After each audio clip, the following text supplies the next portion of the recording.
I don't really know what I'm doing with this, but I think I can do something with this. Let's make some DIY cookbook stands using WORKPRO tools. For the first one, we're gonna just use some scrap wood that I already had. Sand it down so it's nice and smooth. Next, we're going to attach them using wood glue.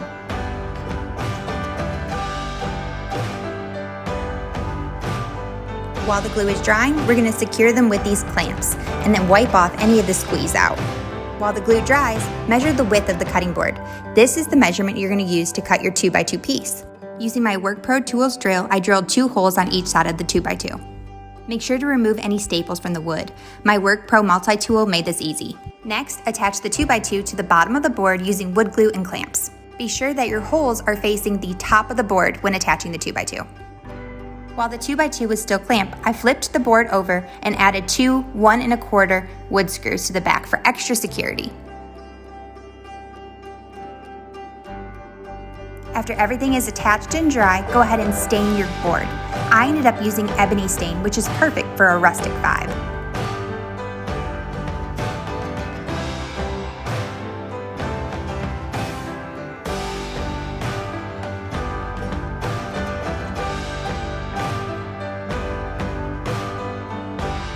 To make the cookbook stand actually stand, I decided to use this 8-inch hinge. Measure and mark the center of the board so that you know exactly where to mount the hinge. I mounted it to the bottom back of the stand using small screws. The actual hinge is sitting on the bottom of the board, so the stand will be resting on top of it. For the front bar, we're going to use 16 AWG wire, measured and cut to the length of the holes. Bend both ends of the wire with pliers. I did have to use my new utility knives, AWL, and file attachment to clean up the holes before the wire would fit well. Next, add hot glue to each end of the wire and insert it. One cookbook stand down, but we're not done yet. Our second cookbook stand is going to be made with a 15.5-inch wide paint panel board. Prep the paint panel board and attach the 2x2 front piece just like we did for the other cookbook stand.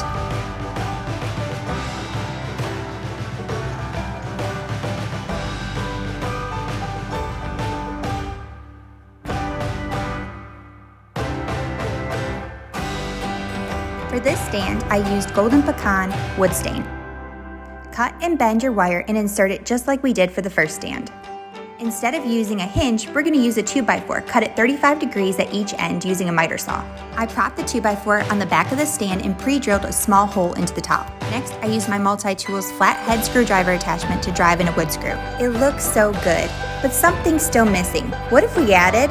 Yes! Let's add some EverBrite under cabinet lighting to properly showcase these cookbook stands. Simply peel off the sticky back to the magnetic base and place underneath the cabinet. Now turn on your light bar and simply place it on the magnetic base. The best part about these light bars is that they're dimmable too. Y'all, these 2 cookbook stands turned out absolutely awesome. I may not know what to do with the cookbook, but if you hand me a bag full of pink WORKPRO tools and some EverBrite under cabinet lighting, then I'll cook up something amazing.